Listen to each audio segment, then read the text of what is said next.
Jokowinomics versus kampanye bombastis Prabowo. Dunia memuji Indonesia. Di tengah kondisi ketidakpastian ekonomi global, ekonomi kita tetap bisa tumbuh di atas 5%. Stabilitas harga bisa terjaga dengan rata-rata angka inflasi hanya 3,5% saja. Keseimbangan kebijakan fiskal dan moneter kita membawa keberhasilan menjadikan rupiah sebagai mata uang dengan penguatan terkuat di Asia. Wajar saja jika Menteri Keuangan Sri Mulyani diapresiasi sebagai Menteri Keuangan terbaik dunia. Di sektor infrastruktur, diakui percepatan pembangunan selama 4,5 tahun ini melaju pesat dibanding pemerintahan sebelumnya. Berita soal jalan tol sampai jalan di desa-desa yang terbangun 4 tahun terakhir sudah menjadi makanan sehari-hari. Berita soal peresmian bandara baru, saluran irigasi baru, pelabuhan baru, pembangkit listrik baru, hampir setiap hari menghiasi media massa.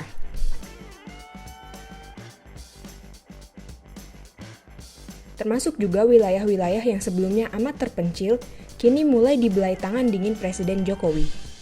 Pembangunan infrastruktur adalah pondasi kemajuan ekonomi. Jangan bicara soal hasil pertanian kalau irigasinya nggak ada. Jangan bicara soal sebaran produksi jika akses distribusi terhambat. Jangan bicara soal memperkecil gap antar wilayah jika akses transportasi dan komunikasi tidak terbuka. Bahkan, jangan kita ngomong soal keterbelakangan masyarakat jika hidup mereka masih terpencil. Orang yang masih bicara rakyat nggak makan infrastruktur sama aja mereka ingin berkata rakyat nggak butuh kemajuan. Sebuah pembodohan yang sangat nyata. Pembangunan sesungguhnya adalah kerja rutin, saling bersambung dan terus-menerus. Ia berada dalam wilayah aksi nyata. Pembangunan tidak butuh jargon yang bombastis, tapi butuh perencanaan detil dan kesungguhan. Pemerintahan Jokowi menjalankan rencana aksi pembangunan justru di tengah suasana politik yang inflasi jargon. Maka hari ini, kita menyaksikan hasil konkret pemerintahan Jokowi diperhadapkan dengan slogan yang diproduksi oposisi. Hasil pembangunan adalah realita. Kesejahteraan rakyat meningkat adalah kenyataan. Angka kemiskinan berkurang adalah kejadian di lapangan. Semua nggak mungkin dihapus oleh jargon kosong yang menafikan keberhasilan itu. Jargon omong kosong yang menihilkan semua prestasi bangsa ini. Bagaimana mungkin Indonesia yang sukses menjaga inflasi, lalu ada orang-orang yang berteriak harga-harga naik tidak terkendali? Bagaimana mungkin jumlah orang miskin berkurang, lalu dibilang penduduk bertambah miskin? Bagaimana mungkin kemandirian bangsa yang semakin terasa justru dituduh ekonomi dikuasai asing? Bagaimana mungkin negara yang semakin berdaulat karena berhasil mengambil alih pengelolaan sumber daya dari tangan asing justru dituding tunduk pada tekanan asing? Jika konsep beradu konsep, kita akan menemukan sebuah diskusi yang sehat. Jika data beradu data, kita akan menemukan pembicaraan yang masuk akal. Tapi kini kita dihadirkan suasana di mana data diadu dengan hoax, di mana hasil nyata diadu dengan slogan kebohongan. Tampaknya bangsa ini perlu diajarkan kembali konsepsi agama tentang makna bersyukur. Bersyukur dengan hasil yang berhasil kita capai, justru hasil besar itu dicapai di tengah kondisi ekonomi dunia yang tidak menentu. Jika bangsa ini diajarkan mengecilkan potensi dirinya sendiri, yang akan kita dapatkan adalah masyarakat pesimis. Masyarakat yang di hatinya kehilangan makna bersyukur. Masyarakat yang tidak punya kebanggaan pada kualitas bangsanya sendiri. Diskusi kita kali ini menghadirkan Ketua Umum Partai Golkar yang sekaligus Menteri Perindustrian Airlangga Hartarto. Kita akan membicarakan hasil-hasil luar biasa yang sudah dicapai pemerintahan Jokowi. Sekaligus sebagai bentuk rasa syukur, ternyata 5 tahun lalu rakyat Indonesia tidak salah memilih seorang presiden. Buktinya, kita rasakan sendiri hasilnya. Selamat mengikuti.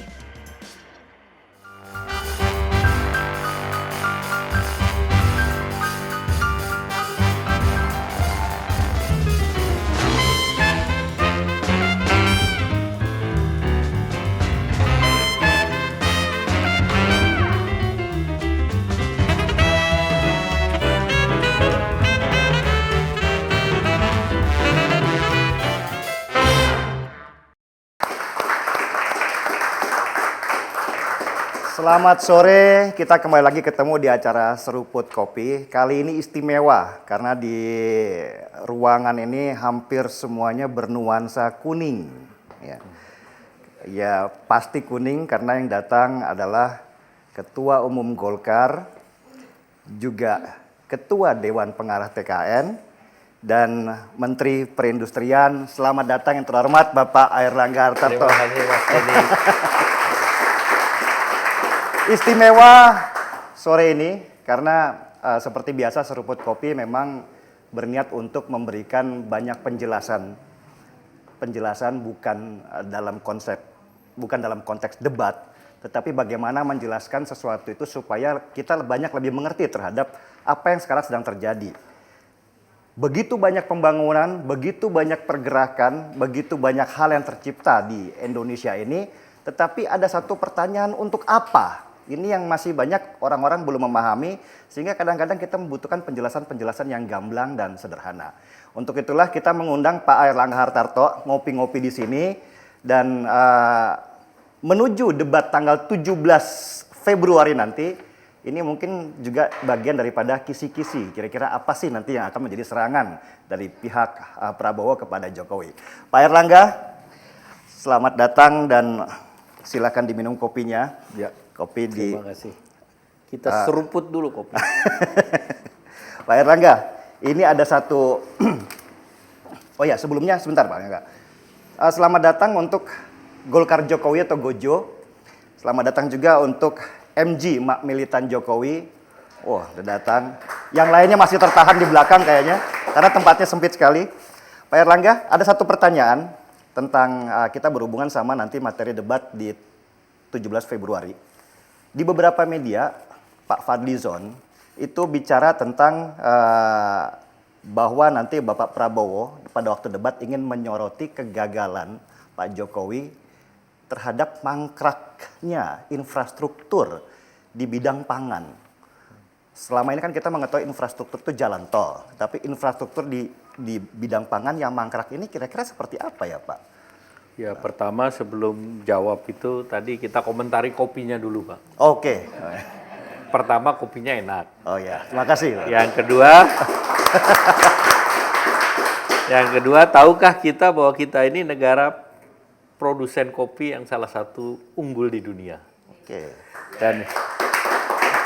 Dan yang kedua, kopi kita ini sudah ekspor ke berbagai negara. Oke. Termasuk dominasi ekspor kopi kita itu di Vietnam dalam bentuk jadi ya, kemudian Filipina dan juga masuk ke Rusia. Oke. Nah, kopi ini juga sudah bersaing dengan multinasional kopi. Nah, oleh karena itu kopi itu juga kita sudah memperkenalkan yang namanya geographical identity. Geographical identity. Identitas geografi. Oke. Jadi dengan identitas geografi dalam hak kekayaan intelektual, seluruh produsen kopi yang menggunakan kopi Indonesia harus mencantumkan Gayo Aceh, Robusta Lampung, Arabica. Sehingga Indonesia secara negara diketahui dan apapun mereknya kopinya dari Indonesia semua ditulis. Oh, berarti bukan hanya kopinya tapi memasarkan Indonesia. Memasarkan Indonesianya di sana. Oke, menarik. Nah, jadi ini yang kita promosi, ini salah satu bagaimana kita mengindustrikan komoditas. Nah, kalau kita bicara pangan, ya kita kan bicaranya tuh produksi pangan itu utamanya kan agar manusia ini bisa, orang Indonesia bisa mangan. Iya. Nah, makan itu affordable, makan yang bisa daya belinya mampu untuk makan. Iya. Nah, salah satu kan faktor daripada daya beli yang utama makanan itu inflasi rendah. Iya. Jadi dengan inflasi rendah maka makanan itu tersedia. Nah, oleh karena itu konsep kita sekarang dalam pergaulan internasional perekonomian adalah ekonomi terbuka, tetapi kita punya keberpihakan terhadap mereka yang ketinggalan dalam perekonomian. Yaitu kalau kita bicara ekonomi, usaha kecil menengah, kemudian petani, itu kita berikan keberpihakan. Sebagai contohnya apa itu, Pak? Nah, contohnya keberpihakan kan kita bisa dorong, misalnya industri-industri kecil menengah ini tidak boleh dimasuki oleh investasi asing misalnya. Okay. Perlindungannya dari sana. Perlindungannya ya, di sana. Kalau masalah competition kan kompetisi itu untuk agar masyarakat mendapatkan harga yang paling efisien. Ya. Nah, kemudian yang kedua, kalau misalnya mereka produksi tahu, kemudian tempe, kan pemerintah juga membantu pelatihan dan membantu peralatan juga. Ya. Kemudian standar, membantu juga packaging, membantu juga dengan kredit usaha rakyat. Ya. Ada kredit mikro. Nah, dengan demikian berbagai tools, berbagai berbagai program dilakukan agar mereka mempunyai keberdayaan.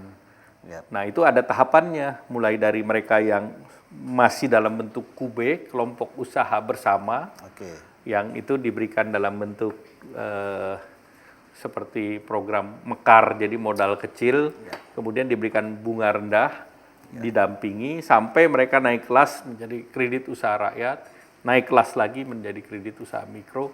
Jadi secara bertahap ini masyarakat dituntun agar bisa menjadi dalam tanda petik wira swasta. Ini dalam visi untuk mewujudkan ekspor ke... Ini dalam visi memenuhi kebutuhan dalam negeri dan eksesnya bisa diekspor. Memenuhi kebutuhan dalam negeri dulu berarti ya, Pak? Jadi baru ekstranya diekspor. Oke. Jadi kalau misalnya seperti kopi itu, kopi Indonesia ternyata ditemukan dalam Thanksgiving Day itu di antariksa. Jadi dalam kegiatan Thanksgiving, astronot yang di lab di atas ternyata dia bawa kopiku. Karena dia nggak bisa nyeruput kopi, tapi nggak gigit kopi, bisa nyeruputnya lari kemana-mana karena gravitasi. Tapi ini salah satu bagaimana kita sebetulnya sudah go global. Artinya saya mengatakan bahwa kita tuh ekonominya sudah ekonomi global, terbuka, kita sudah mampu bersaing. Tetapi tentu kita punya parameter-parameter tertentu untuk keberpihakan. Nah, khusus tadi menanyakan persoalan yang diangkat oleh Saudara Fadlizon, ya kalau kita bicara infrastruktur pangan atau pertanian, tentu kita bicara irigasi. Kita bicara saluran-saluran primer, sekunder, tersier. Nah, kemudian kita bicara pasca panen. Dan kemudian sampai ke end user gitu. Nah, tentu ini ada tahapannya. Kalau kita bicara industri makanan kan tidak hanya berhenti di, katakanlah tidak hanya berhenti di padi, jagung, kemudian kedelai, bawang dan yang lain, tetapi kita juga harus melihat sektor-sektor lain yang bisa menjadi komplement kelengkapan itu. Seperti salah satu sektor misalnya kalau kita bicara berbasis tepung terigu, nah industri kita kan sudah masuk sampai ke hilir. Nah kalau kita bicara pangan ini kan sebagai alternatif juga. Oke, jadi kalau saya melihat sebenarnya di bidang pembangunan infrastruktur termasuk pangan, itu pembangunan sekian bendungan besar kan sudah dilakukan. Ada sekian ribu embung. Nah, pada titik mana sebenarnya kira-kira yang disebutkan kegagalan dan mangkrak? Nah, kalau kita bicara di kubu tetangga itu kan tidak perlu berbicara dakta. Jadi, tetapi kalau kita bicara fakta, ya kan Presiden Jokowi ini sudah membuat banyak. Kalau embung kan skalanya lebih kecil daripada bendungan. Jadi memang kalau embung itu lebih target kepada perairan-perairan ataupun persawahan-persawahan yang memang sudah targeted di wilayah-wilayah yang memang membutuhkan. Dan kemudian tentu kalau khusus untuk Jakarta kan bendungan Ciawi dan yang lain juga sudah. Bendungan besar-besar saya lihat pembangunannya Pak Jokowi. Pembangunan di Banten juga bendungan yang besar juga sudah dibuat, ya tentunya infrastruktur ini yang sudah tersedia. Ini menuju ke ketahanan pangan atau ke swasembada pangan yang kemarin? Jadi pertama itu kalau kita bicara perekonomian terbuka, kita bicara sustainability, keberlanjutan. Nah, keberlanjutan itu kita tidak bicara ekonomi tertutup. Jadi ekonomi tertutup itu kan di berbagai negara sudah ditinggalkan. Kita tidak bicara, terakhir yang meninggalkan itu kan Kuba. Itu negara yang murni mengandalkan swasembada. Kemudian juga negara seperti Myanmar gitu, yang tadinya tertutup. Nah, Cina juga kan semula tertutup negara, tetapi sesudah di era akhir 90-an sudah mulai membuka diri semua. Sehingga yang namanya negara itu saling bergaul, jual dan beli. Kalau kita nggak mau bergaul dengan negara lain, artinya kita menutup diri, negara lain juga tidak mau berdagang. Nah, itu yang menjadi trade war. Dalam artian swasembada ini sebenarnya hanyalah retorika saja sebenarnya, sudah tidak cocok lagi pada musim sekarang ini. Tujuan daripada negara kan kesejahteraan rakyat. Kesejahteraan rakyat artinya apa? Ketersediaan barang atau kesediaan pangan dengan harga yang terjangkau. Kalau barang tidak tersedia dengan harga murah atau mahal itu persoalan. Ya. Kalau barang tersedia tapi mahal itu persoalan juga. Ya. Nah ini mesti ada trade off-nya. Ya. Dan perdagangan ini kan negara lain, contohnya Indonesia, Pakistan misalnya, kita ekspor besar CPO. Nah mereka sekarang komplain, apa yang Indonesia beli dari Pakistan? Sama dengan India, kita ekspor CPO dan yang lain besar, kita budget positif, mereka juga protes, apa yang Indonesia beli? Nah salah satu kita beli misalnya dari India otomotif. Tidak hanya India, Pakistan, Amerika pun mengatakan yang sama. Loh Indonesia trade dengan saya ini positif. Nah apa yang Indonesia beli dari Amerika? Nah ini kalau enggak nanti special treatment-nya juga diperhitungkan lagi. Nah ini sama lah, semua negara begitu. Sama juga Filipina. Sekarang kita lagi diskusi, loh kok Indonesia ekspor kopi sampai sana bisa sampai 600 juta US. Apa yang Indonesia bisa beli dari sana? Mau nggak Indonesia beli pisang? Mau nggak Indonesia beli bawang? Kan itu perdagangan kan harus take and give. Dalam nah artian, inilah yang kita sedang jalin kerjasama. Dalam artian import-ekspor ini sebenarnya bukan hanya masalah memenuhi kebutuhan di dalam negeri saja, tapi juga bagaimana berteman dengan negara-negara tetangga begitu. Dan kedua, apa yang jadi the best cost? Jadi barang ini buatan mana yang paling buat konsumen yang paling murah? Seperti Amerika kan, mereka mengatakan mereka hanya konsumen terakhir saja. Kalau produksi terserah aja di mana. Makanya sepatu, baju atau yang lain akhirnya dibuat di negara Asia semua. Mereka konsumennya beli dengan harga yang lebih murah. Nah itu yang konsep yang Amerika. Walaupun sekarang terjadi perubahan juga. Selain mereka mau mengkonsumsi, mereka juga bilang orang saya juga perlu kerja. Nah ini yang mengakibatkan trade war tadi. Menarik juga penjelasan dari Pak Menteri ini ya, bahwa sekarang ini kan kemarin-kemarin tuh sempat disebutkan bahwa akan stop import. Kita juga berpikir bagaimana bisa sebuah negara sekarang ini stop impor. Yang terjadi malah seperti Kuba yang menjadi tertutup ketika berbicara swasembada.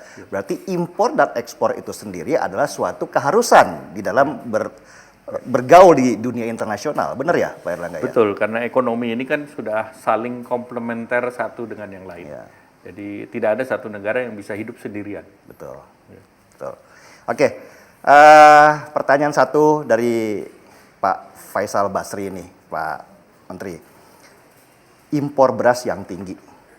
Nah, sepanjang Januari sampai Desember tercatat impor beras mencapai 2,2 juta ton, tertinggi sejak pemerintahan Jokowi JK dan terbesar ketiga sejak Orde Baru. Pertanyaannya cuma kenapa kita masih impor beras? Ya tentu kalau kita bicara beras, ya tentu kita bicara data, kita juga bicara buffer stock. Nah tentu ini yang paling penting ini kalau beras itu ketika diperlukan itu barangnya ada. Apalagi biasanya menjelang Lebaran, apalagi menjelang pemilu, itu yang mudah digoreng-goreng oleh isu. Nah oleh karena itu buffer stock itu menjadi sesuatu yang penting.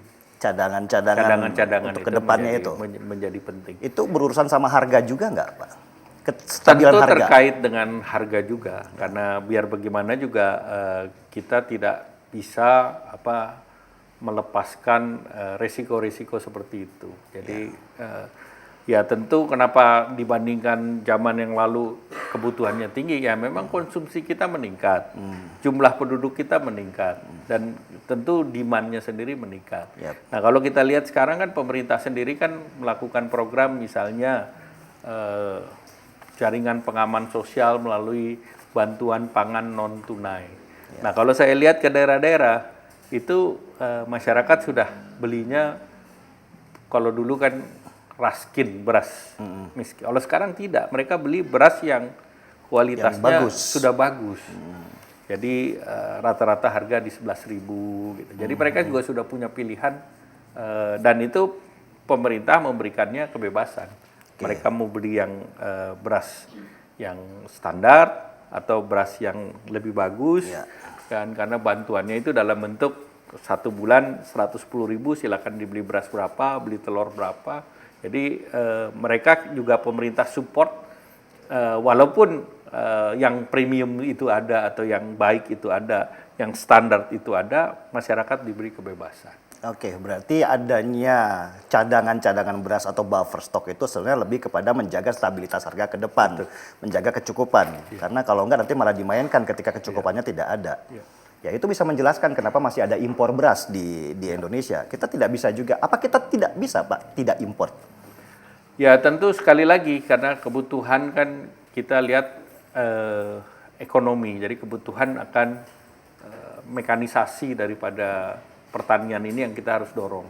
Tetapi untuk mekanisasi ini kan membutuhkan waktu dan membutuhkan lahan dan membutuhkan infrastruktur. Jadi kalau kita bicara di Jawa, lahan semakin terbatas.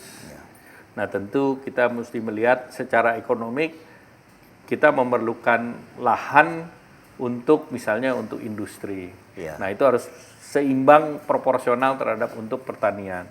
Tetapi kita juga butuh employment. Nah, employment terbesar per hektar itu kan di sektor industri. Nah, kemudian juga return-nya untuk kesejahteraan masyarakat, meningkatkan daya beli, ya mau nggak mau kita lari ke industri. Nah, kalau kita punya lahan yang luas, apakah itu di Merauke, tapi akses transportasinya kan menjadi mahal. Nah, kalau kita lihat wilayah per wilayah, ya tentu kalau kita bicara di Sulawesi kan Sulawesi Selatan bisa menjadi lumbung. Kemudian kalau kita bicara Maluku, Pulau Buru bisa menjadi lumbung. Nah, kita mesti melihat regional per regional mana yang bisa menjadi lumbung beras nasional. Nah, tentu di berbagai daerah kan jumlah penduduknya tidak sama dengan di Jawa. Jadi mana yang kita perlu modernisasi dengan mekanisasi, mana yang masih semi mekanisasi. Apa ada satu visi dari pemerintah sendiri pada suatu saat kita yang akan selain memenuhi kebutuhan di dalam negeri, tapi kita juga akan masuk negara-negara tetangga kita dengan beras? Komoditi per komoditi. Jadi kalau beras kelihatannya masih kita jaga rencana ke depan. Karena kedua kan kita beras itu juga harganya sangat bersaing. Jadi kalau kita mau dorong mungkin komoditas lain selain beras. Nah, kalau kita dorong misalnya sekarang kalau di Kementerian Perindustrian kita dorong yang namanya industri hortikultura. Nah, salah satu contoh didorong di Tenggamus, Lampung, di mana masyarakat menanam pisang Cavendish dan itu diberikan fasilitas selayaknya industri, di mana mereka diberikan kemudahan impor tujuan ekspor. Apa saja kemudahan impor? Artinya mereka diberi kesempatan juga untuk memasukkan pupuk dengan harga yang lebih murah. Karena ada pupuk kita yang unsur seperti fosfat, itu memang kita tidak ada kita kemampuan itu, kita import dari Thailand, dari berbagai negara. Nah, ini untuk di-blending dengan pupuk yang kita punya seperti nitrogen, kalium dan yang lain. Jadi dengan demikian ini akan ada ekspornya juga. Dengan demikian apa? Produknya di sana sangat bersaing. Nah, yang bersaing yang buat adalah masyarakat dari Indonesia itu sendiri. Daripada kita bertarung di wilayah yang sama daripada kita bertarung di wilayah yang sama. Jadi kita produksi itu, kita dorong industri misalnya nenas, ya mungkin 1 dari 5 nenas yang di pizza itu buatan Indonesia. Ya, yang paling penting sebenarnya adalah menemukan potensi diri kita sendiri sebenarnya. Jadi kalau kemudian kita harus bersaing dengan negara tetangga pada posisi yang sama, mereka sudah jauh duluan, betul ya Pak ya? Betul. Mereka sudah jauh duluan sehingga kita sulit bersaing di dunia internasional. Tapi ada potensi-potensi kita yang bisa kita gali dan ini yang sekarang ditemukan oleh pemerintah. Selain pisang tadi apa Pak? Ya tentu pisang kita bisa, nanas kita bisa. Jadi ini satu-satu kita dorong karena ini kan nilai tambahnya semua tinggi-tinggi. Nah, ini juga masyarakat bisa dilibatkan. Nah, ini yang kita dorong supaya industri-industri semacam ini terus kita bisa berkembang. Nah, sedangkan Filipina sendiri misalnya ya dia tetap paksa kok Indonesia, karena kita head to head kalau ekspor pisang Cavendish ke berbagai negara. Demikian pula oleh nanas. Makanya salah satu kalau kopi Indonesia kebanyakan ke Filipina, ya Indonesia beli dong pisang dari mereka. Nah, kita bilang ya udah kita beli tapi kita kirim ke negara lain, nggak kita kirim ke Indonesia.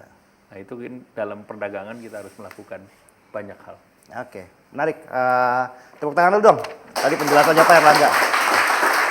Jujur saya baru dengar pertama kali Pak Airlangga tuh ngobrol di depan publik ya. Mungkin juga yang nonton juga baru pertama kali dengar Pak Airlangga. Kita dengar suaranya sekarang, ternyata penjelasan Pak Airlangga juga nggak teknis-teknis banget ya. Bisa menjelaskannya secara buat kita-kita yang awam tentang bagaimana program pemerintah ke depan. Bapak, ini pertanyaan yang awam sih sebenarnya, tapi lebih kepada mungkin banyak orang terpengaruh dengan pernyataan-pernyataan kontroversial seperti untuk apa sih infrastruktur, emang gue makan aspal dan segala macam. Belum pernah ada yang secara gamblang dan sederhana menjelaskan sebenarnya untuk apa sih Pak, why, kenapa kita itu harus membangun infrastruktur dari ujung barat ke ujung timur. Jadi revolusi industri pertama terjadi karena konektivitas. Oke. Negara Amerika terbentuk karena revolusi pertama yang namanya mesin uap dan kereta api. Nah, itu yang menimbulkan peradaban baru atau new civilization pada waktu itu. Nah, kita bicara sekarang revolusi industri keempat, bicara konektivitas. Yep. Jadi konektivitas itu dari revolusi industri pertama sampai keempat itu menjadi sesuatu yang penting. Dan konektivitas sekarang kan kita bicara digital. Nah, oleh karena itu yang namanya infrastruktur jalan kereta api, jalan raya itu menjadi bagian daripada bagaimana mendorong logistik supaya masyarakat bisa mendapatkan barang dengan harga murah. Nah, salah satu yang konkret adalah tol laut. Karena Indonesia bukan negara kontinen, tapi negara arkipelago. Iya. Dan salah satu yang dilakukan dan terobosan oleh Pak Jokowi adalah tol laut. Jadi kapal laut itu muter-muter dengan rute yang sama sehingga harga barang di Jawa tidak berbeda jauh dengan di Papua. Nah, itu hanya bisa terjadi dengan konektivitas tadi. Yeah. Nah, memang di dunia ini nggak ada yang makan gigit rel kereta api, nggak ada. Makan semen pun nggak ada gitu kan. Jadi memang yang namanya infrastruktur itu bukan buat dimakan. Yang buat dimakan ya kerupuk, bakmi. Jadi jangan salah kaprah. Saya tuh gemes loh Pak, kalau pengen menjelaskan itu sebenarnya. Bagaimana bisa kita tuh seharusnya pinter ya. Berbicara tentang infrastruktur itu sudah berbicara hal yang luas. Bisa larinya ke makan aspal gitu. Mungkin Pak Airlangga juga mau menjelaskannya juga malu-malu juga. Di industri Pak. Tadi kita udah berbicara tentang tentang hasil akhir dari produksi sumber daya kita. Bagaimana dengan sumber daya yang lain, potensi-potensi yang lain seperti sawit, batu bara, nikel. Ini kan selama ini kan kita selalu ekspor mentah. Apakah ada satu program juga dari pemerintah supaya ini bisa menjadi hasil akhir yang diekspornya? Jadi kalau bicara ini saya paling suka karena mau nggak mau melibatkan yang namanya Golkar. Oh, nah, sekalian. Jadi, kalau kita bicara mineralisasi itu hasil daripada Undang-Undang Mineral dan Batu Bara. Jadi, Undang-Undang Mineral Batu Bara itu menggantikan Undang-Undang tahun 1967. Oke. Dan kalau kita mengacu pada Indonesia, Undang-Undang 1967, Indonesia ini resources-nya sudah habis terbagi dengan kontrak karya. Iya. Nah, tetapi pada waktu kita membuat di tahun 2009 ini Undang-Undang Minerba, itu kan rejimnya dirubah. Dari rejim kontrak menjadi rejim perizinan. Artinya dari negara berkontrak dengan korporasi, itu menjadi negara lebih berdaulat memberi izin kepada korporasi. Hanya memberi izin. Iya, memberi izin kepada korporasi. Jadi status kita kan berubah. Kedaulatan negara lebih tinggi. Nah, itu yang mendrive hilirisasi. Karena di dalam pasal-pasal itu diwajibkan bahwa produk itu harus nilai tambahnya harus dinaikkan. Nah, itu hasil daripada salah satunya adalah fraksi Partai Golkar di sana. Tepuk tangan dulu dong untuk Golkar. Dan yang tanda tangan undang-undangnya antara lain saya, karena saya mimpin waktu itu. Nah, kita bisa bicara sampai undang-undang terkini. Berarti pada waktu itu memang Golkar sudah menyoroti situasi. Jadi Golkar sudah melihat itu. Nah, oleh karena itu mineralisasi yang pada waktu itu 2009 dilaksanakan, nah itu kan harusnya di-enforce berikutnya. Tetapi enforcement-nya itu kan mundur-mundur. Nah, baru pada zamannya Pak Jokowi ini kita push lebih keras lagi. Sehingga tentunya hari ini Kalau bicara nikel harganya $60 katakanlah. Nah sekarang ekspor 4 juta ton kan harganya cuma 240 juta US. Ya. Itu namanya ekspor tanah air. Nah kalau sekarang sudah menjadi stainless steel di Morowali, Ya. itu sekarang produksinya 3 juta. Itu nilainya sudah $5 billion. Nah sekarang kita tanya, keberpihakan kita Ya. yang mau 240 juta US atau yang 5 billion US dollar, tenaga kerjanya di sini 30.000, di sini kan nggak perlu tenaga kerja. Ya. Jadi itulah yang didorong dalam hilirisasi kebijakan pemerintah di situ. Ya, menarik ini bahwa ternyata boleh minta air dong? Sorry. Air putih. Bahwa ternyata memang sudah sejak lama Golkar sudah memikirkan selama ini hasil bumi kita, hasil alam kita itu selalu terbang keluar tanpa ada proses nilai tambahannya di sana ya Pak ya. Betul. Apa sih Pak yang mendorong itu pada waktu itu? Yang kedua misalnya Inalum diambil oper atau diselesaikan pada saat kontrak berakhir, diambil dijadikan BUMN. Nah itu juga peran ya di komisi. Karena pada waktu itu Inalum kontraknya berakhir dengan Jepang. Ya. Dan kita putuskan tidak perlu diperpanjang. Dan itu juga ada keputusannya adalah keputusan di parlemen, Ya. di Komisi 6. Nah kebetulan yang mimpin Golkar juga. Ya. Nah. Jadi semua ini ada ceritanya Pak. Ada ceritanya ya? Ya, ada Iya, ceritanya. iya. Nah, jadi tentu kita melihat bahwa ini hari ini Inalum itu menjadi sebuah holding industri pertambangan yang mempunyai kemampuan untuk melakukan leverage buyout. Yep. Kita sebut LBO, ya Freeport McMoran, ya Freeport Indonesia. Sekarang menjadi holding yang menjadi pemilik 51% dari Freeport. Tanpa ada Inalum dulu belum ada Freeport. Tanpa aksi korporasi dan kesiapan ini kan tanpa ada aset base, Ya. ini sulit. Nah, boleh kita mau tapi kita nggak punya vehicle. Berarti sebenarnya sudah dirancang sejak Jadi lama dong ini Pak proses ini. sesuatu yang bukan sebuah proses yang kebetulan, tapi ini adalah sebuah proses yang berjalan dan apalagi Pak Presiden ini sangat tegas untuk melakukan ini. Apa yang memang sudah dirancang sejak lama atau memang eksekusinya baru sekarang untuk proses-proses Kan pengambil alihan? keinginan itu sudah ada. Dulu kan kita kuasai 10%. Akhirnya sesudah 10% dikuasai dijual kembali, balik lagi. Nah, kemudian Pak Presiden sudah firm bahwa ini harus dikuasai secara oleh nasional, maka ini dikuasai.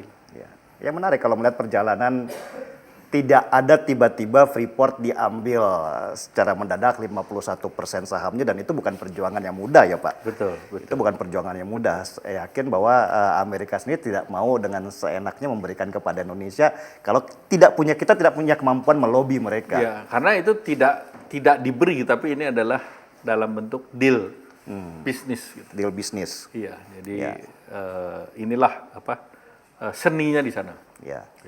Oke. Lumayan jelas ya. Saya sudah mulai terbuka melihat rencana besar di era Jokowi ini. Kira-kira arah pembangunannya kemana? Terus kira-kira berarti sudah layak ketika kemudian Asian Development Bank bicara bahwa tahun 2030 Indonesia akan menempati posisi keempat dalam ekonomi. Jadi tahun 2030 berdasarkan studi yang dilakukan oleh Ati Kearney, kebetulan Kementerian Perindustrian mengengage Ati Kearney, kemudian kita juga mengengage Jetro, kemudian juga ada JICA dan yang lain. Kita melakukan studi secara komprehensif. Bappenas mengengage ada perusahaan namanya Area dan juga UNDP. Jadi kita membuat perencanaan Indonesia 2045. Di mana Indonesia itu menjadi maju dan sejahtera. Dan di tahun 2045 bukan menurut kita, menurut PricewaterhouseCoopers itu Indonesia itu menjadi negara yang nomornya saya paling suka Pak, yaitu nomor 4.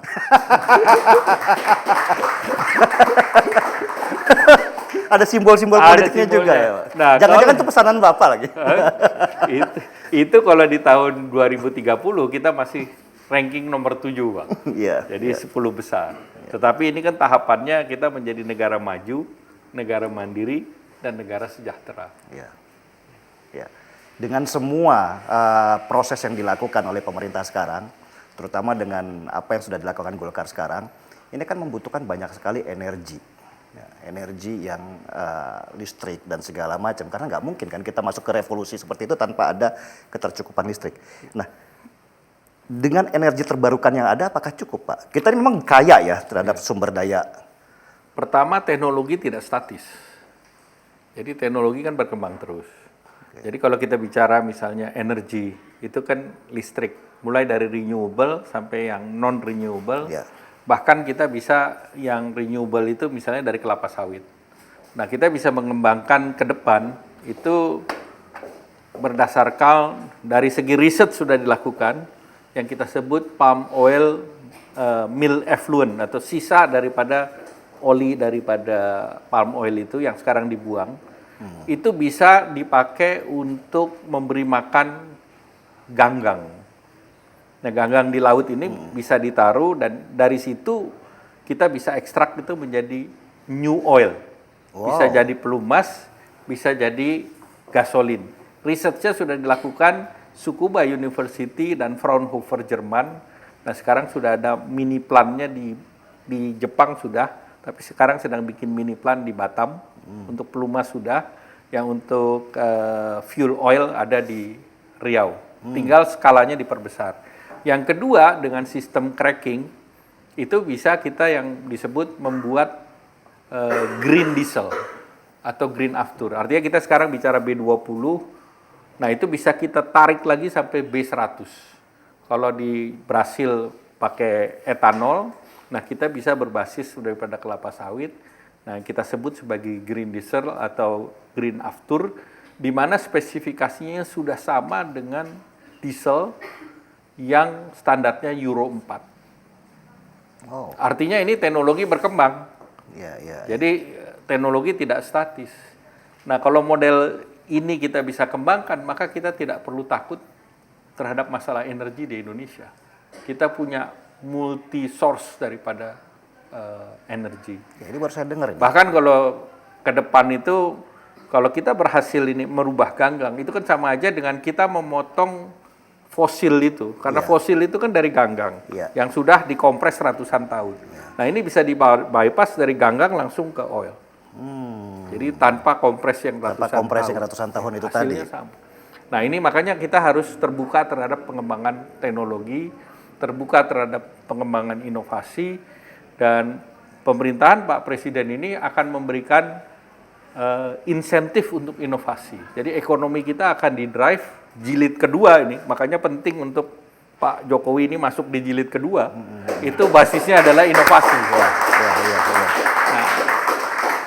inovasi ini akan dikasih yang namanya super deductible tax. Jadi pajak untuk penelitian, pemerintah akan kasih 300%.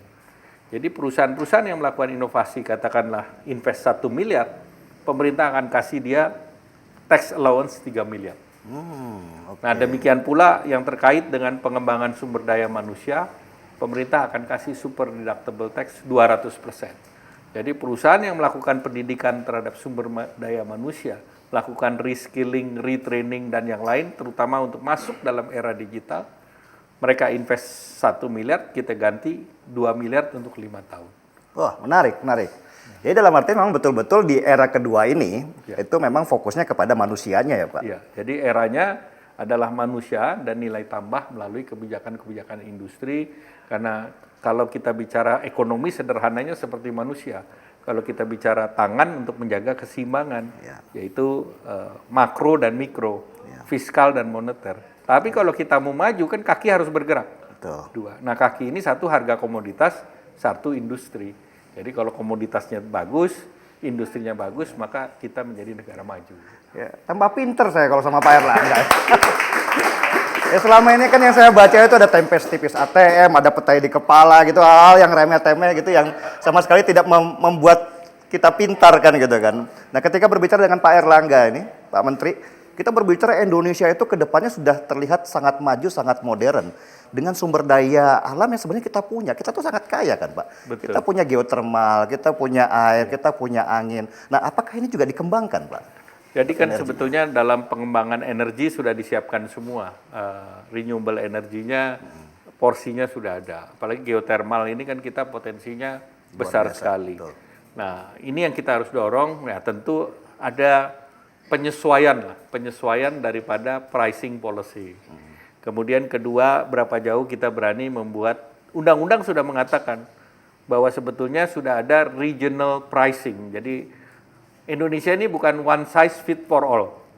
Jadi tidak satu harga, terutama untuk energi, cocok untuk semua. Karena kalau yang namanya energi kan sifatnya lokal-lokalan. Kalau pulau kan yang paling penting barangnya itu ada. Energi itu tersedia, harganya mereka bisa menyesuaikan. Nah kalau barangnya tidak ada, harga murah minta barang yang tidak ada itu kan menjadi kosong. Walaupun sekarang elektrifikasi kan sudah bagus. Tetapi kalau untuk ekonomi kan kita harus multi source, di mana mendapatkan harga energi yang paling murah. Nah ini yang perlu didorong, energi mix-nya diperbaiki. Berarti dipetakan semua Ini harus dipetakan. Seperti industri sekarang sudah mulai memasang yang namanya solar roof. Jadi pabrik itu, sebuah pabrik di Cikarang misalnya, satu pabrik aja bisa, dari atap pabrik aja bisa menghasilkan 7 megawatt. Nah itu kan salah satu untuk renewable energy. Nah kedepannya yang namanya electric vehicle, itu menjadi dua fungsi. Satu dia menjadi mobil listrik, tetapi di lain pihak dia menjadi generator untuk rumah. Jadi dia bisa dual fungsi. Nah kalau di prototipenya yang namanya mobil listrik, kalau dia parkir, itu bisa memberi energi kepada gedung. Jadi bisa bolak-balik. Malam hari dia bisa nyedot. Berarti bukan dia cuma nyedot aja untuk mobil. Ya, dia bukan hanya menyedot energi, tetapi pada saat dia parkir dia bisa menyuplai energi ke gedung. Sehingga terjadi efisiensi. Nah itu yang nanti masuk dalam smart home, smart factory, dan yang lain. Sehingga energi itu ada keseimbangan. Nanti chargernya tentu harapannya chargernya ada yang solar panel, ada yang turbin, dan ada yang macam-macam. Tepuk tangan dulu. Kebetulan Pak Menteri ada di sini. Saya biasanya suka membuka pertanyaan nih Pak. Mungkin di beberapa kader Golkar atau juga yang hadir di sini ingin bertanya kepada Bapak. Tapi sebelumnya saya pengen putar dulu tentang salah satu video ya. Silakan. Pokoknya selalu mendukung Indonesia untuk lebih baik. Jadi seneng banget waktu terima undangan. Seluruh mover dan shaker dunia digital ada di rumah ini. Ya, anak-anak muda ini cepat sekali menyesuaikan dengan perubahan-perubahan. Kesannya hari ini menarik, cukup cair. Presidennya seru. Rasanya benar-benar merangkul anak muda dalam proses menjadikan Indonesia lebih maju. Yang paling penting adalah konsep Indonesia 4.0-nya. Bahwa anak-anak muda Indonesia bisa menjadi masa depan Indonesia 4.0. Itu kan juga asik banget sebenarnya. Bisa buka puasa bareng. Aku sedih nggak bisa foto sama Pak Jokowi. Indonesia maju.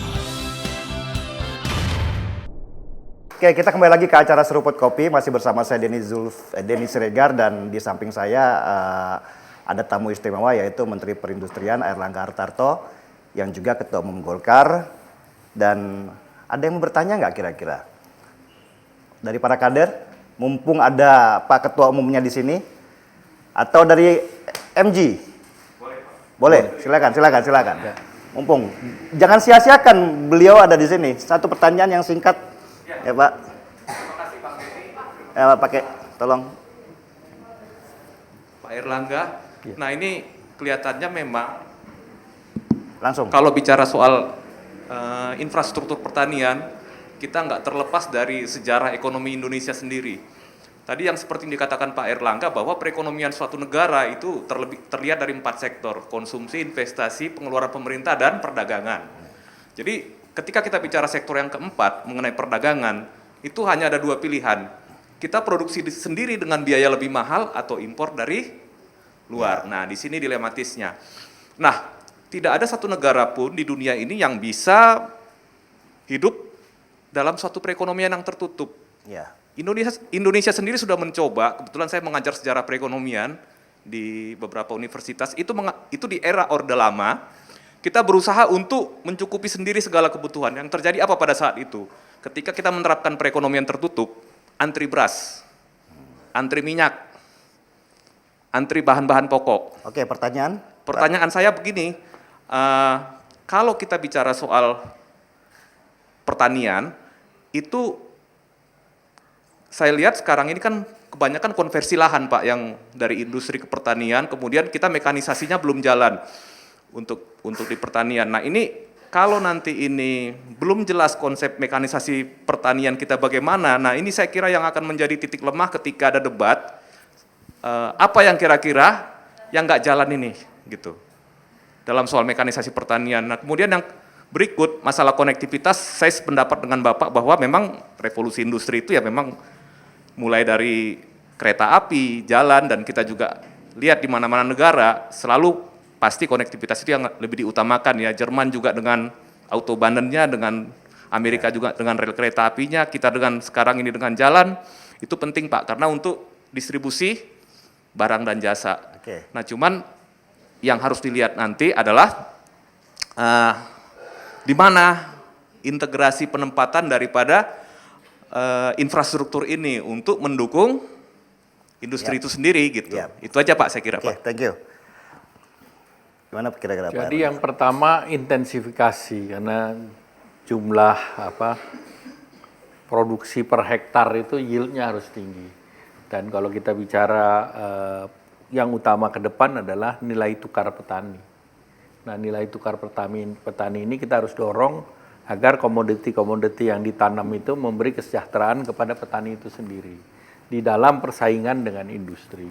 Pada saat nilai tukarnya itu jomplang, maka orang akan lari semua ke industri.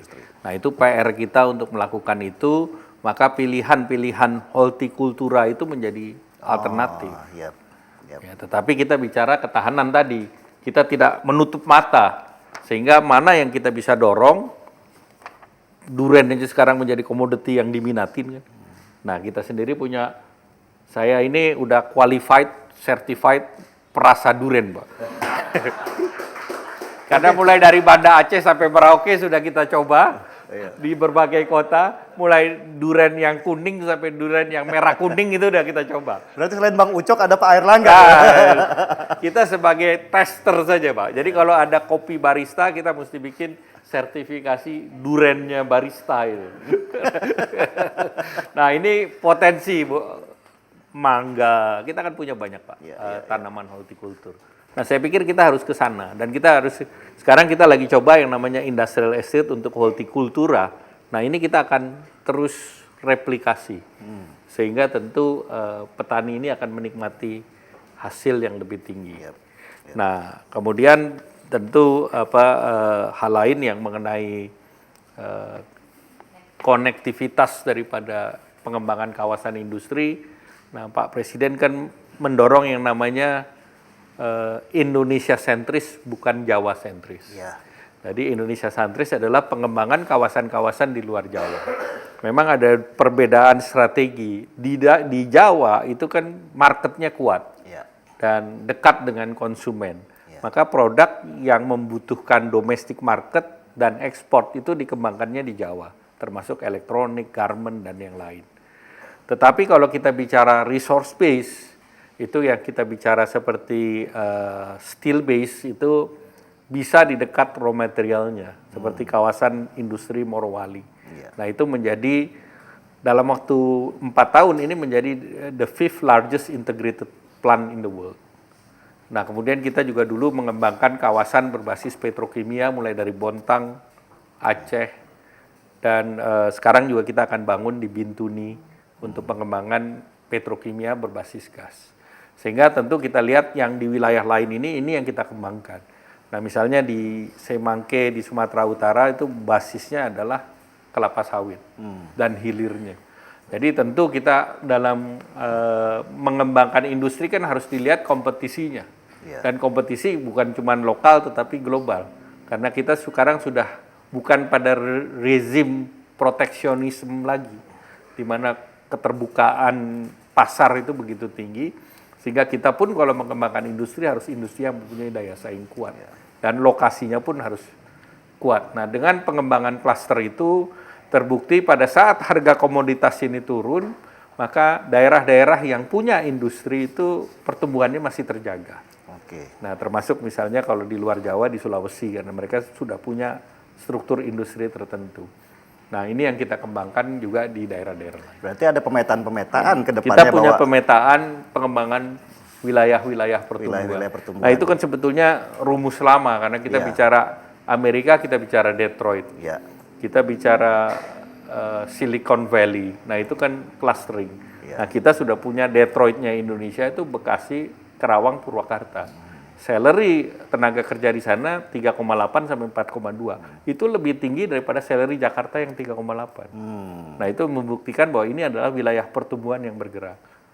Nah, hari ini kita bicara di Sulawesi juga 2,8 sampai 3,2. Jadi inilah yang konkret bahwa pekerja di industri kan ikut semua program BPJS Kesehatan, ketenaga kerjaan, dan yang lain. Jadi sektor formal ini kita dorong. Jadi kita bagaimana transformasikan sektor informal menjadi formal, karena pada saat menjadi formal itu seluruh fasilitas itu mereka bisa dapatkan. Iya, dalam artian nanti suatu saat orang-orang di Jawa akan ke daerah-daerah yang lain ketika mereka tumbuh ekonominya secara meningkat ya Pak? Iya. Nah, oke, menarik. Oke ya Pak, ada yang mau bertanya lagi? Satu pertanyaan lagi sebelum kemudian kita akhiri. Dari KIPI nih ya Pak Joni. Selamat sore Pak, saya Yuni dari Komunitas Insan Psikologi Indonesia. Pak Erlangga selama ini mengintroduce Industri 4.0 ya Pak ya. Itu sebetulnya singkatnya gimana sih Pak rencana ke depan Indonesia sendiri untuk menyiapkan industri kita ke kesiapan Industri 4.0? Jadi kita ini kan sudah masuk di dalam era revolusi industri keempat. Jadi kalau revolusi industri ketiga itu sudah ada otomatisasi. Di mana otomatisasi itu sudah ada efisiensi daripada tenaga kerja. Nah, di mana era revolusi industri ketiga itu hubungannya adalah human dengan mesin melalui SAP dan yang lain. Jadi pabrik itu sudah otomatisasi, sudah modern. Tetapi berikutnya kalau kita masuk yang namanya revolusi industri keempat, itu bukan otomatisasi tapi otonomisasi. Otonomisasi. Jadi mesin the machine communication. Bukan cuma dengan dan yang namanya brainware itu diganti oleh artificial intelligence. Jadi kalau kita bicara industri 3.0, salah satu operator pabrik dia makin pengalaman, dia makin jago. Dan kalau anak muda yang masuk di situ dia membutuhkan 45 untuk bisa 45 tahun setara dengan operator ini. Tetapi dengan industri 4.0 peran pengalaman ini diambil oleh artificial intelligence. Jadi seorang anak muda yang baru lulus itu mempunyai kemampuan yang sama dengan mereka yang udah 5-6 tahun di pabrik, karena dia bisa pegang yang namanya iPad dan dia bisa menanyakan langsung kepada mesin. Dengan scanning di iPad yang kita sebut digital twin, datanya bisa langsung. Bahkan dia bisa lihat tombol mana yang harus ditekan, ininya berapa. Nah, itu yang namanya digital twin. Bahkan dia bisa tanya sama seniornya secara online. Nah, itulah keuntungan daripada industri 4.0. Dan ini ada adaptasi teknologi atau 3D printing, kemudian ada virtual reality sehingga semua itu bisa disimulasikan dan learning curve itu bisa dipotong. Nah, inilah yang industri 4.0. Nah, kesiapan kita di mana? Nah, itu tentu kalau industri kita sudah membuat yang namanya proyek-proyek percontohan. Jadi kita sudah pilih 5 sektor yang pertama mudah untuk mengadaptasikan industri 4.0, kedua ongkosnya murah. Nah, itu adalah industri elektronik, otomotif, makanan minuman, kimia, tekstil, clothing, dan footwear. Kenapa kita pilih itu? Karena itu adalah 60% dari industri kita di sana, 60% tenaga kerja kita di sana, 60% ekspor barang itu ya barang itu. Iya. Sehingga dengan demikian implementasinya lebih mudah. Dan konsep ini kita akan dorong dan kuncinya adalah sumber daya manusia, teknologi, dan inovasi. Nah, kalau teknologi tentu kita bisa beli. Nah, kalau modal investasi bisa dalam negeri dan luar negeri. Tetapi yang pemerintah harus lakukan adalah sumber daya manusianya. Ya, Karena siap yang membedakan Indonesia dan negara lain, kita ini satu-satunya negara di ASEAN ataupun di regional yang masih punya demographic bonus sampai 2030. Negara lain tidak punya. Nah, ini yang membedakan Indonesia dengan Jepang, dengan Korea, dengan Cina, dan yang lain. Makanya golden period ini kita harus jaga. Makanya golden period ini Pak Jokowi harus kita lanjutkan. Oke ya, saya rasa cukup ya. Gamblang sekali Pak Airlangga, Pak Menteri Perindustrian berbicara tentang ekonomi kita mulai dari awal, ujung sampai pangkalnya tentang bagaimana Indonesia sekarang berjalan dan bagaimana kira-kira nanti kita ke depan. Oh iya, pertanyaan saya ini Pak, mungkin pertanyaan banyak orang. Kalau revolusi industri 4.0 itu apakah tidak bermasalah dengan tenaga kerja yang justru nanti tidak, akan sama seperti pada waktu Apple Computer di early 90-an. Kita kan dulu mengatakan ya dengan adanya komputer pekerjaan hilang. Ya. Tetapi dengan adanya komputer pekerjaan justru akan semakin produktif. Malah jumlah pekerjaan itu menjadi semakin banyak. Nah, sama juga dengan namanya era 4.0 ini. Kalau kita lihat dengan era 4.0, Indonesia adalah satu negara di ASEAN yang paling banyak menghasilkan unicorn atau yang paling banyak menghasilkan perusahaan-perusahaan startup dalam 4-5 tahun, nilai kapitalisasi pasarnya lebih dari 1 miliar US dollar. Nah, dan ini saya melihat bahwa kalau 4-5 unicorn bagi Indonesia terlalu kecil. Nah, kita masih melihat ada 2-3 potensi lagi perusahaan-perusahaan Indonesia yang bisa menjadi unicorn lagi. Mereka sudah secara internasional di-recognize dan mereka dalam waktu dekat juga mereka akan masuk ke pasar modal. Jadi ini adalah kesempatan dan itu adalah anak-anak semuanya rata-rata di bawah 35 tahun. Wow. Jadi ini luar biasa. Luar biasa. Dan talentanya itu lulusan perguruan tinggi dalam negeri. Dan itu kebetulan kalau saya berinteraksi, ini anak-anak pinter. Dan endowmentnya bukan anak dari konglomerat dan yang lain. Jadi betul-betul dari masyarakat, belajar, dan kebetulan anaknya memang pinter-pinter. Rata-rata IP-nya ya dengan angka keramat, 4.0 tadi. Oke, ya satu pertanyaan terakhir nih Pak. Satu pertanyaan terakhir. Bentar ya, saya baca dulu. Nah, bagaimana sih Pak kesiapan Golkar untuk menangkan Jokowi sekarang ini? Kalau Golkar, kita bukan bicara siap. Kita sedang bekerja untuk memenangkan Pak Jokowi. Kalau siap itu sifatnya pasif. Tetapi kalau Golkar ini aktif. Dari Banda Aceh sampai Papua. Dan juga secara di lapangan, door to door. Demikian pula di media sosial. Iya. Terima kasih Pak Airlangga, silakan diseruput kopinya. Banyak hal baru yang kita dengarkan dari beliau langsung, daripada kita mendengarkan orang berdebat nggak jelas arahnya ya kan, kita lebih baik menimba ilmu pengetahuan dari sumbernya langsung, dan kita bisa melihat dengan begitu optimis bagaimana Indonesia ke depan. Ya seperti saya pernah tuliskan bahwa tanpa ada pondasi-pondasi yang kokoh di sini tidak akan pernah terbangun rumah yang besar dan bagus dan layak untuk kita huni. Indonesia harus optimis untuk menuju tahun 2045 di mana kita akan menjadi raksasa. Betul ya Pak Airlangga? Semoga dengan dikawal oleh Golkar dan beliau kita akan menjadi negara-negara yang disegani. Selama ini saya selalu menunduk kepala di Malaysia ketika kemudian berbicara tentang Indonesia, dan beberapa hari yang lalu teman saya bilang, "Den, Indonesia luar biasa." Terima kasih. Kita ketemu di acara Seruput Kopi di minggu depan. Terima kasih Bapak. Terima kasih. Indonesia pasti maju gemilang kalau Golkar terus berkarya. Golkar. Golkar Golkar Jokowi sudah menyatu. Rakyat senang negeriku maju.